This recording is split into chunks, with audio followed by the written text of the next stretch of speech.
ಇವತ್ತಿನ ದಿನ medical field ಎಷ್ಟು ಅಡ್ವಾನ್ಸ್ಡ್ ಆಗಿದೆ ಅಂದರೆ, ನಾವು ಕ್ವಾಲಿಟಿ ಆಫ್ ಲೈಫ್ನ ಇಂಪ್ರೂವ್ ಮಾಡ್ಕೊಳ್ಳೋದಕ್ಕೆ ಏನೇನು ಬೇಕೋ ಅಷ್ಟನ್ನು ಮೆಡಿಕಲಿ ಟೆಕ್ನಾಲಜಿಕಲಿ ಅಡ್ವಾನ್ಸ್ಡ್ ಆಗಿರುವಂಥ ಇವತ್ತಿನ ಮೆಡಿಕಲ್ ಎಕ್ವಿಪ್ಮೆಂಟ್ಸ್ ಆ್ಯಂಡ್ ಇಷ್ಟು ಎಕ್ಸ್ಪೀರಿಯನ್ಸ್ ಇರುವಂಥ ಡಾಕ್ಟರ್ಸ್ ಅದನ್ನು ಸಪೋರ್ಟ್ ಮಾಡ್ತಾರೆ, ನಮಗೆ ಹೆಲ್ಪ್ ಮಾಡ್ತಾರೆ to lead a quality life.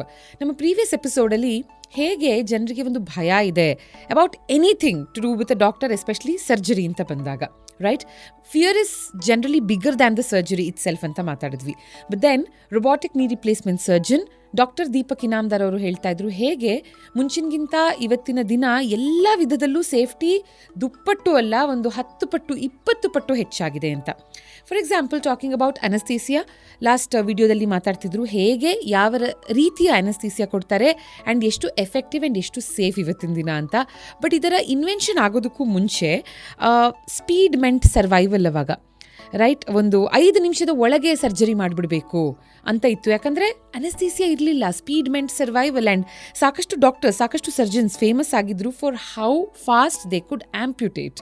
Just imagine, ಇವತ್ತಿನ ದಿನ ನಮ್ಮ ಲೈಫ್ ಎಷ್ಟೆಲ್ಲ ಬೆಟರ್ ಆಗಿದೆ ವಿತ್ ಮಾಡರ್ನ್ ಅಡ್ವಾನ್ಸ್ಮೆಂಟ್ಸ್ ಮತ್ತು ಟೆಕ್ನಾಲಜಿ ಅಂತ, ಅಲ್ವಾ doctor?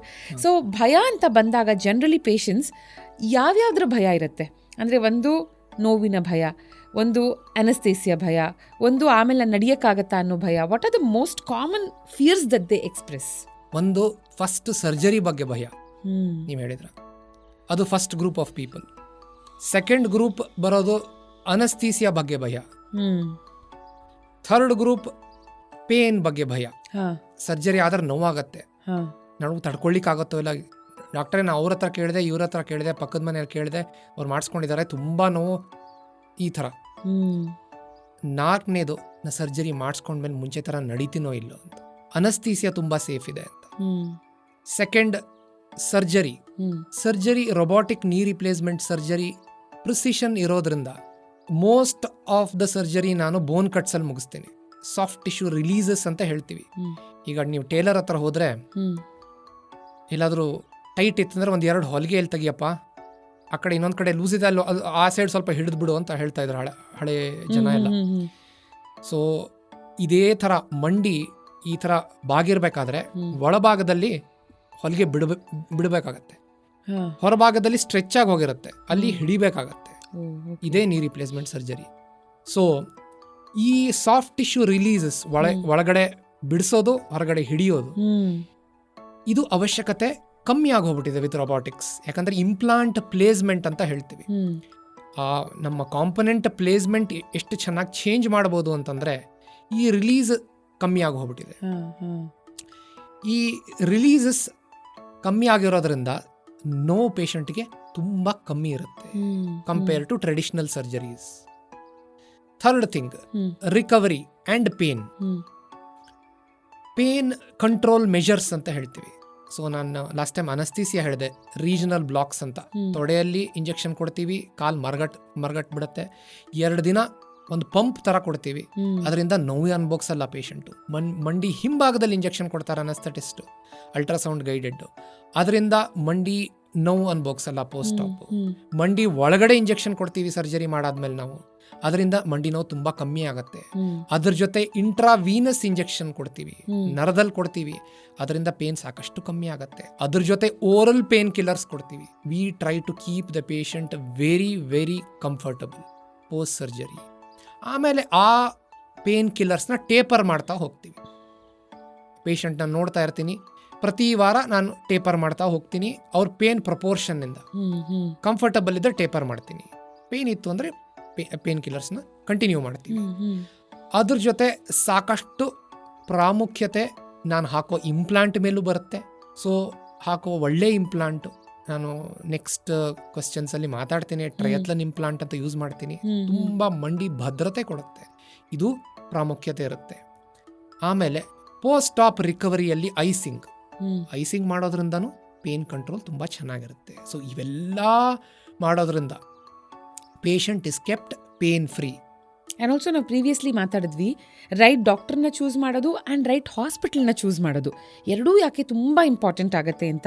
Talking about right hospital, ಇವಾಗ ನೀವು ಸರ್ಜರಿಗೂ ಮುಂಚೆ ನೀವು ಹೇಳಿದ್ರಿ ಟೀಮ್ ಆಫ್ 4 ಡಾಕ್ಟರ್ಸ್ ಇವ್ಯಾಲ್ಯೂಯೇಟ್ ಮಾಡ್ತಾರೆ ಆ್ಯಂಡ್ ನೀವು ಕಲೆಕ್ಟಿವ್ಲಿ ಎಲ್ಲವನ್ನ ಇವ್ಯಾಲ್ಯೂಯೇಟ್ ಮಾಡಿ ಸರ್ಜರಿ ಮಾಡ್ತೀರಾ ಅಂತ.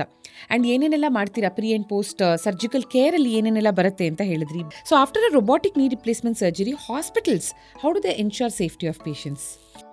ಈಗ ಪೇಷಂಟು ಸರ್ಜರಿ ಆಗಿದ್ದ ದಿನ ಫಸ್ಟ್ ಕ್ವಶನ್ ಸರ್ಜರಿ ಆಯಿತಾ ಅಂತ ಕೇಳ್ತಾರೆ. ಹೇಗಾಯಿತು? ಚೆನ್ನಾಗಾಯಿತು. ಡಾಕ್ಟ್ರೇ ರೂಮಿಗೆ ಬಂದ್ಬಿಡ್ತಾರಾ ಅಂತ ಫಸ್ಟ್ ಕ್ವಶನ್.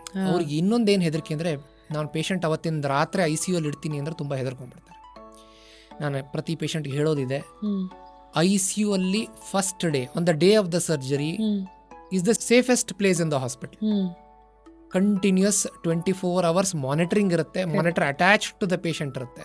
ಒಂದೊಂದು ಪೇಷಂಟ್ಗೂ ಒಂದೊಂದು ಡೆಡಿಕೇಟೆಡ್ ನರ್ಸ್ ಇರ್ತಾರೆ. ಆಮೇಲೆ ಸೆಂಟ್ರಲ್ ಕನ್ಸೋಲಲ್ಲಿ ಪೇಷಂಟ್ದು ವೈಟಲ್ಸ್ ಮಾನಿಟರಲ್ಲಿ ಹೋಗ್ತಾ ಇರುತ್ತೆ. ಸೊ ಒಂದು ಡಾಕ್ಟರ್ ಅದನ್ನ ಮಾನಿಟರ್ ಮಾಡ್ತಾ ಇರ್ತಾರೆ ವಿತ್ ಪ್ರೀಸೆಟ್ ಅಲಾರ್ಮ್ಸ್ ಇರ್ತವೆ. So it's an extremely safe place for the patient to be on the day of the surgery. ನಾನು ನೆಮ್ಮದಿಯಾಗಿರ್ಬೋದು, ಪೇಷಂಟ್ ಅಟೆಂಡರ್ಸ್ ನೆಮ್ಮದಿಯಾಗಿರ್ಬೋದು, patient also can be happy that they are in a safe place. ಅವಾಗಿಂದ ನನ್ನ ಮೈಂಡಲ್ಲಿ ಒಂದು ಓಡ್ತಾ ಇತ್ತು, ಏನಂದರೆ ರೊಬೋಟಿಕ್ ನೀ ರಿಪ್ಲೇಸ್ಮೆಂಟ್ ಸರ್ಜರಿ ಅಂತಿದ್ದ ಹಾಗೆ ಫಿಯರ್ಸ್ ಬಗ್ಗೆ ಏನು ಮಾತಾಡಿದ್ವಿ, ಇದು ಒಂದು ಕ್ವೆಶ್ಚನ್ ಏನಾದರೂ ಕೇಳ್ತಾರಾ ಅಂತ. ಕೆಲವ್ರಿಗೆ ಒಂದು ಕಾಲು ಸ್ವಲ್ಪ ಚಿಕ್ಕದಿರುತ್ತೆ, ಇನ್ನೊಂದು ಸ್ವಲ್ಪ ಅದಕ್ಕಿಂತ ಮತ್ತೊಂದು ಕಾಲು ದೊಡ್ಡದಿರುತ್ತೆ. ಈ ಥರ ಸರ್ಜರಿ ಮಾಡಿದ ನಂತರ ಕಾಲಿನ ಲೆಂತ್ನಲ್ಲಿ ಏನಾದರೂ ವೇರಿಯೇಷನ್ ಆಗುತ್ತಾ, ಎಸ್ಪೆಷಲಿ ಒಂದು ಕಾಲಿಗೆ ಮಾಡಿದಾಗ ಅಂತ ಕೇಳ್ತಾರಾ ಔಟ್ ಆಫ್ ಫಿಯರ್? ಇದು ತುಂಬ ಒಳ್ಳೆ ಕ್ವೆಶ್ಚನ್ನು. ಪೇಷಂಟ್ಸ್ ಇದನ್ನು ಅಬ್ಸರ್ವ್ ಮಾಡ್ತಾರೆ. ಈಗ ಒಂದು ಕಾಲು ಈ ಥರ ಬಾಗಿರುತ್ತೆ, ಇನ್ನೊಂದು ಕಾಲು ಸೀದಾ ಇರುತ್ತೆ. ಸೊ ಈ ಬಾಗಿರೋ ಕಾಲ್ ಸರ್ಜರಿ ಮಾಡಿದ ಕೂಡಲೇ ಅದು ಸೀದಾ ಆಗೋಗ್ಬಿಡುತ್ತೆ. ಸೊ ಈ ಕಾಲ್ ಸ್ವಲ್ಪ ಉದ್ದಾಗಿದೆ ಅಲ್ಲ ಸರ್ ಅಂತ ಹೇಳ್ತಾರೆ. ಸೊ ಇದು ಯಾಕೆಂದ್ರೆ ಡಿಫಾರ್ಮಿಟಿ ಕರೆಕ್ಷನ್ ಅಂತ ಹೇಳ್ತೀವಿ. ಸೊ ಈ ಡಿಫಾರ್ಮಿಟಿ ಕರೆಕ್ಟ್ ಆದ ಕೂಡಲೇ ಕಾಲಿದ್ದು ಸ್ವಲ್ಪ ವ್ಯತ್ಯಾಸ ಕಂಡು ಬರುತ್ತೆ. ಎರಡು ಕಾಲ್ ಭಾಗದಾಗ ಎರಡು ಕಾಲ್ ಸರಿ ಮಾಡಿದಾಗ ಸೇಮ್ ಲೆಂತ್ ಬಂದ್ಬಿಡುತ್ತೆ. ಸೊ ಒಂದು ಕಾಲ್ ಅಷ್ಟು ಸೌದಿಲ್ಲ, ಇನ್ನೊಂದು ಕಾಲ್ ಸೌದಿದೆ, ಅದನ್ನ ಸರಿ ಮಾಡಿದಾಗ ಒಂದು ಸ್ವಲ್ಪ ವ್ಯತ್ಯಾಸ ಕಂಡು ಬರ್ಬೋದು, which is not a major difference ಅಷ್ಟಂತೂ ಹೇಳಲು ಬಯಸ್ತೇನೆ. ಬಟ್ ಹೋಗ್ತಾ ಹೋಗ್ತಾ they'll get used to it ಅಲ್ವಾ? It won't be much of a difference. Knee replacement ಅಲ್ಲಿ ಅದು ಹೆಚ್ಚು ಡಿಫರೆನ್ಸ್ ಅಲ್ಲ. Okay. And yes, robotic knee replacement surgery ಅಂತ ಮಾತಾಡ್ತಾ ನೋಡಿ, ಹ್ಯೂಮನ್ ಎರರ್ ಯಾವಾಗಲೂ ಹೇಳ್ತೀವಿ, it is still fine, 1% human ಎರರ್ಗೆ ಅಂತ ನಾವು ಅದೊಂದು ಲೀನಿಯನ್ಸ್ ಕೊಡಬೇಕು ಅಂತ. ಈ ಥರ ರೋಬೋ ಎರರ್ ಅಂತ ಏನಾದರೂ ಇರುತ್ತಾ? ಈಗ ಯೂಸ್ ಮಾಡೋ ರೋಬೋಟ್ CT ಗೈಡೆಡ್ ರೋಬೋಟ್ಸ್ ಅಂತ ಇದೆ. ಈ CT guided robots are extremely precision driven robots. ಈಗ ಒಂದು ಅಡ್ರೆಸ್ ಕೊಟ್ಬಿಟ್ಟು ಆ ಲೊಕೇಶನ್ ಎಂಟರ್ ಮಾಡಿದರೆ ಕರೆಕ್ಟಾಗಿ ಆ ಲೊಕೇಶನ್ ಕರ್ಕೊಂಡು ಹೋಗುತ್ತೆ. ಇನ್ಫ್ಯಾಕ್ಟ್ ರೊಬೋಟಿಕ್ ನೀ ರಿಪ್ಲೇಸ್ಮೆಂಟಲ್ಲೂ ಆಲ್ಮೋಸ್ಟ್ ಸೇಮ್ ಟೆಕ್ನಾಲಜಿ ಎಂಪ್ಲಾಯ್ ಮಾಡ್ತೀವಿ, GPS ಗೈಡೆಡ್. ಸೊ ಕಾಲ್ ಪೊಸಿಷನಿಂಗ್ ಆ GPS ಕ್ಯಾಮರಾ ಇರುತ್ತೆ, ಅದು ಟ್ರ್ಯಾಕ್ ಮಾಡುತ್ತೆ.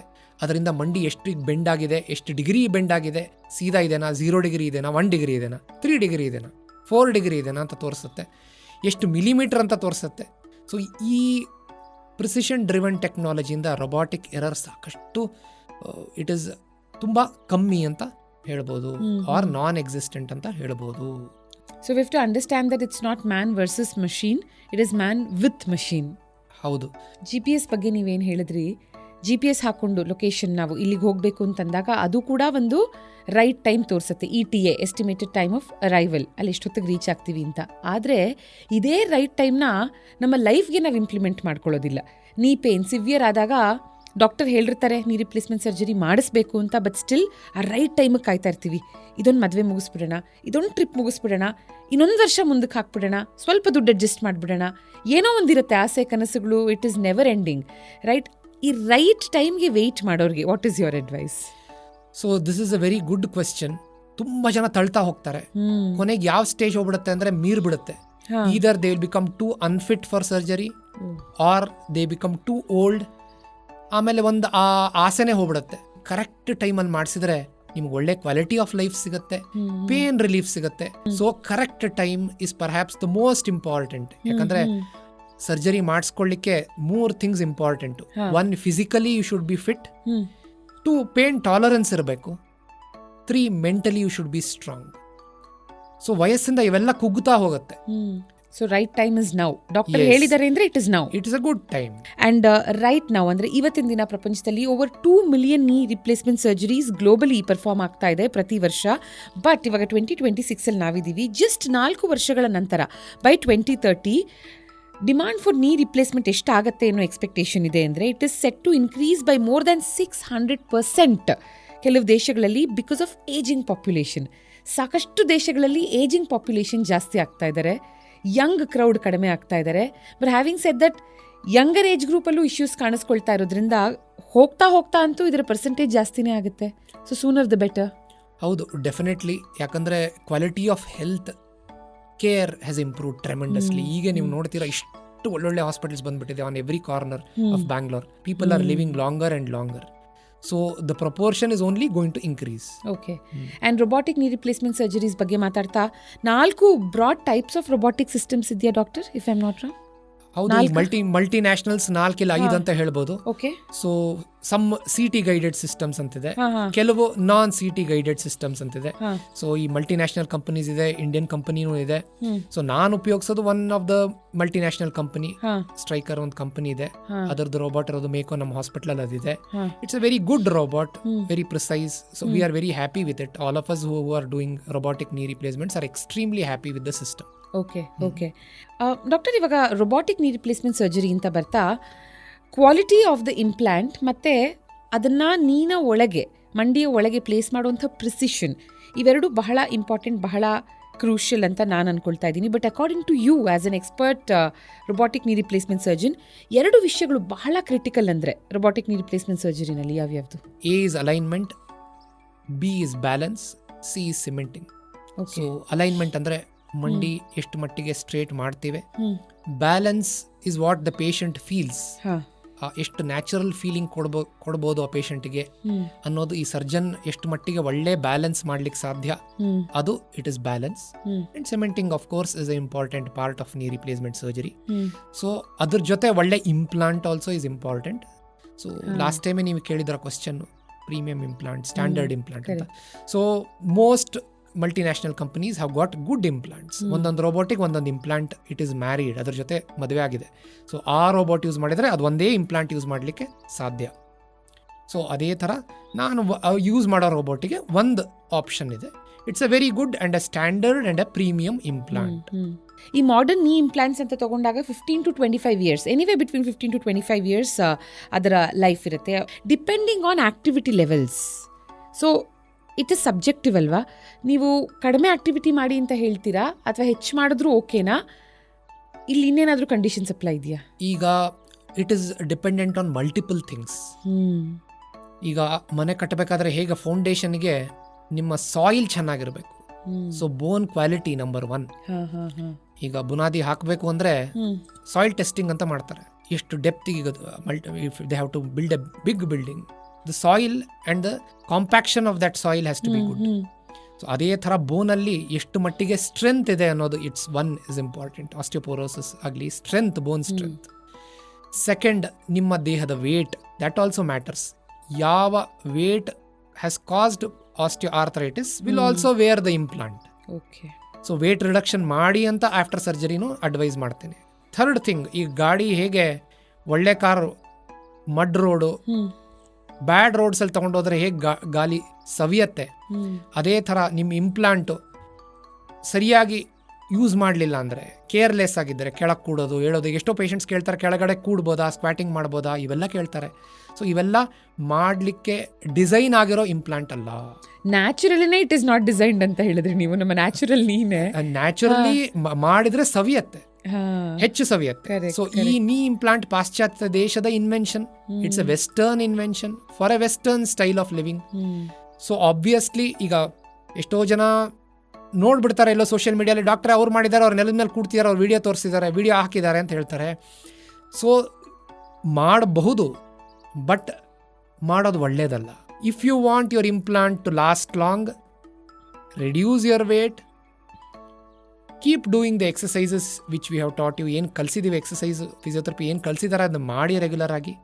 ಸೆಕೆಂಡ್, ಕೆಳಗೆ ಕೂಡೋದು, ಸ್ಕ್ವಾಟ್ ಮಾಡೋದು, ಮಂಡಿ ಮಡ್ಚ್ಕೊಂಡು ಕೂಡೋದು ಆಕ್ಟಿವಿಟೀಸ್ ಮಾಡಬೇಡಿ ಅಂತ ಹೇಳಲು ಬಯಸ್ತೇನೆ. ಓಕೆ. ಇದರಿಂದ ಲಾಂಜಿವಿಟಿ ಹೆಚ್ಚು ಬರುತ್ತೆ. ನಮ್ಮ ಮುಂದಿನ ಎಪಿಸೋಡಲ್ಲಿ let's particularly address about pain. ಯಾಕೆ this is the best time in fact ಈ ಸರ್ಜರಿ ಮಾಡಿಸ್ಕೋಬೇಕು ಅಂತಿದ್ರು ಟು ಕನ್ಸಿಡರ್ ಅಡ್ವಾನ್ಸ್ಮೆಂಟ್ಸ್ ಏನೇನೆಲ್ಲ ಇದೆ ಟು ರೆಡ್ಯೂಸ್ ಪೇಷಂಟ್ಸ್ ಪೇನ್ ಎಷ್ಟು ದಿನ ಇರುತ್ತೆ ಆ್ಯಂಡ್ ಇದನ್ನು ಕಮ್ಮಿ ಮಾಡೋದಕ್ಕೆ ನಿಮ್ಮ ಸಜೆಷನ್ಸ್ ನೀವೇನೇನು ಕೊಡ್ತೀರಾ ಅಂತ. ವಿಲ್ ಟಾಕ್ ಅಬೌಟ್ ಇಟ್ ನಮ್ಮ ಮುಂದಿನ ವಿಡಿಯೋದಲ್ಲಿ doctor. Thank you so much.